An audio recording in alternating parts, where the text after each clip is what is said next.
Hello everyone, this is Miss Cromwell going over this week's homework. We're going to start off with math and it is for place value. We are going to be working on Mondays right now. It says identify the place value for each digit in the numbers below. So we have 724,916 and this first one says we're going to look at the digit of 2. So, just looking off at it right at first with the numbers, it is difficult for some students to be able to visualize this. So I am strongly encouraging students to write on top of the numbers what each value is. So over the 6, we have the ones place. So I wrote a O. The 1 is in the tens place. So we have a T. The 9 is a hundreds place. We're going to write the H for hundreds. For the 4 is thousands, so we're going to write a TH. The 2 is in the 10,000s, so we're going to write a TTH. And the 7 all the way over here is in the 100,000, so we're going to write an HTH for 100,000s. You can also have your student get out an extra sheet of paper to rewrite this so it's easier. I'm going to go ahead and rewrite it up here just to give me some space and so that way it is clear for everyone. So we have 724,916. And again, I have the ones place, the tens place, hundreds place, thousands place, 10,000s place, and 100,000s. So this way students can take a good look. There's my comma for my thousands and be able to okay, so in this one says digit is 2. Find my 2. Oh, it's in the 10,000s. So that means the place value is going to be 20,000 because you're just going to write the 2. Everything that follows the 2 just becomes a 0. So we are going to write a 2 and we're going to make that 20,000 because the value of this 2, the digit 2, is in the 10,000s place, so it'll be 20,000. Look over at the 9, so of course we put it here, I rewrote it, 9 is in the hundreds, so that's 9 hundreds. Write your 9, and there's only 2 other place values that would follow, and they're both become a 0. The 7, let's look at our 7, that's in 700,000s. Well, I know I'm going to write the 7, and how many zeros do I need to write after? Once your student becomes more familiar with this, they will already know that it's going to be 5 for 700,000, but if not, count. We know we have the 7, so count after. 1, 2, 3, 4, 5. So it'd be 5 zeros. And then we know that after the hundreds, every 3 place values, there will be a comma to show thousand. So that's 700,000. Let's look at the 1. The 1 is in the tens place. So we're going to write the 1. There's only 1 digit after it, so we're going to write your first 0. So that 1 represents 10. Next is going to be the 4. The 4 is in the thousands place. So that's going to represent 4,000. Next, we're looking for the 6, and it's in the ones place. And this one is a little tricky for students because they think that they might need to add extra zeros. But if it's in the ones place, that digit just represents the number 6. You would do the same things for the digits for the rest of the question on this side with a different number. Again, I would write the 402,183. And I would write the ones, tens, hundreds, thousands, 10,000s, and 100,000s, just to make it easier. For part 2 down here, this is math. These are fact families. So you're going to write the missing number, so you're going to solve the problem, and then you're going to write the 3 related facts. Students are going to be, this is a review. Most students have done this in the year prior, but if they don't remember, that is a-okay. So when we're doing this, you want to make sure your student has an extra sheet of paper. You don't have to, but it does make it easier.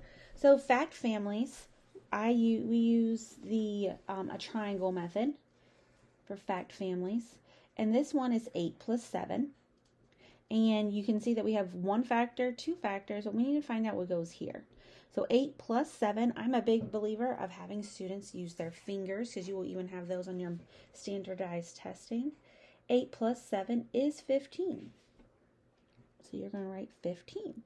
So coming back over to our fact family, your biggest number always goes on top, and then your 8 and a 7. These at the bottom don't really matter because you can swap them. Now this problem is adding, these are subtracting, but it's the same method. So you would do 8 plus 7 would equal 15, which is what we have. You could go backwards. You could see 7 plus 8 equals 15. So that's what you would write here. Next, what other ways could we write the same fact family? Oh, on this side, we could go 15 minus 8 equals 7. And then over here, 15 minus 7 would equal 8. And those would be all of your facts, your related facts for this fact family. You would do the same thing over here. I won't do the whole one on this next one, 14 minus 8, but just so everyone gets a chance to see. I would draw my number. We have 14 minus 8. Well, again, use those fingers or maybe a number line or count up. So if I'm going to count up from 8, I would use my hand. 9, 10, 11, 12, 13, 14. That is 6. Since it's a subtraction problem, the largest number always has to come first. So 14 will go on top. And then I know I will have 8 and 6 as my related numbers. So again, since it's a subtraction problem, these will be subtraction, this will be addition. 14 minus 8 is 6. And then you would be writing 3 other ways. I'll do one more and then I'll go on to the bottom. 14 minus 6 is 8. So now you've had your 2 subtraction facts and now you just need to do your 2 addition facts. Next, we have solving. Now down here is, some of this is regrouping. We have not got to regrouping yet in class. So if your student is unsure of what to do, that's okay. That is a-okay. Number 9, they should be able to do all on their own because there's no regrouping. But let's do number 8 together real quick. 8, we have 57 plus 38. We're going to always work in that ones place. 7 plus 8 is 15. Students will know that you cannot have 2 digits in one place value. So the 5 would go here, and that 1 in the tens place will be carried over to the ones. 1 plus 5 is 6. 6 plus 3 is 9. Students always need to show their work. So on this specific problem, the 1 being carried over is enough to show your work. All right, let's look over at Tuesday's homework. Write each of the following in standard form. So they're going to have to take what they know and they're going to have to read these numbers to write it in standard form. Number 1 says 79,993. So that would be written as 70. It's in the 100,000, or it's in the 10,000 place. 9. I saw the word thousand, and I can also see this comma. So that's going to show me where it goes. 900. So it's in the hundreds place. 93. That is how students will write that, and this is considered standard form. Down here is an expanded form. 4,567. That's taking each digit, giving it its place value, and then just writing it out. So we always start with the biggest. So we have 4. That is in the thousands place. So this is 4,000 plus. Next would be hundreds. The 5 is in the hundreds place. So that is 500. The 6 is in the tens place. And that will give you 60. And the 7's in the ones place, and that's just 7. So you do this all the way down for the following ones. Let's look on the back for Wednesday. Wednesday, you're going to be writing the place value of the underlined digit. Now, I'm telling students that I'm typically not too worried about their spelling. However, if you look around, there's a lot of context clues that you can learn. You can get the spellings for on the page already. So example, the 4 is in the thousands place. So you would write 4,000. Oh, there's no hundred, so 22. Then you're going to write the value of the underlined digit. It was 4, so the 4,000, and that's what you're writing. I'll do one more with you, and that way everybody knows. Number 3 says 345,831.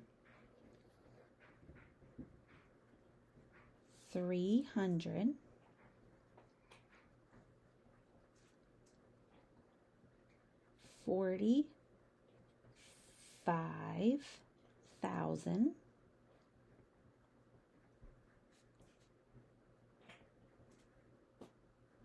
831. The underlined digit is a 3. That's in the 100,000 spot. So this is the value of the underlined digit. Down here is some more review. 8 plus 2 is 10. So we're only going to put a 0 in the ones place because we know we cannot have two digits in the same place value. 1 plus 5 is 6. 6 plus 7 is 13. You go ahead and make another place. 1 plus, well, there's nothing. So you just carry down that 1. These are word problems. Again, we have not started too much on word problems yet. So if you can please assist your child, but don't get to the point where tears are in there because it is not necessary. Okay. Miss Beamley baked over 30. Over the weekend, she had to bake 80 cookies total for her picnic. If she baked 37 chocolate on Friday, how many does she have to bake on Saturday? So this will be a subtraction problem, and then you would set it up. She had 80 total. She made 37. And so your answer will be how many she has left to bake. So you would solve that. Thursday is the same thing. Write it in the standard form. We did this on a different day of the week. 42,011. 42,000. Well, I don't see anything mentioning hundreds, so we're going to put a 0 because you have to have a placeholder. 11. And then write the number in written form is the same as doing it in word form. So 453 would be 453. All right. On the other page is just your reading homework. These are a lot about context clues. And then same thing on the back for Wednesday and Thursday. Gives you a very short passage. Darren heard the wind rustle or shake the leaves on the tree outside. He wondered if the storm was already on its way. It was not supposed to be here until tomorrow morning. Darren pulled the covers over his head and waited to hear the sound of thunder. What does the word rustle mean? Well, we're learning context clues, so it's about reading what is on your page to see if you can continue to be able to draw out definitions on your own. So rustle means, if you keep reading, it means to shake. So you could just write shake. What clues in the paragraph help you figure that out in the meeting? You can underline it.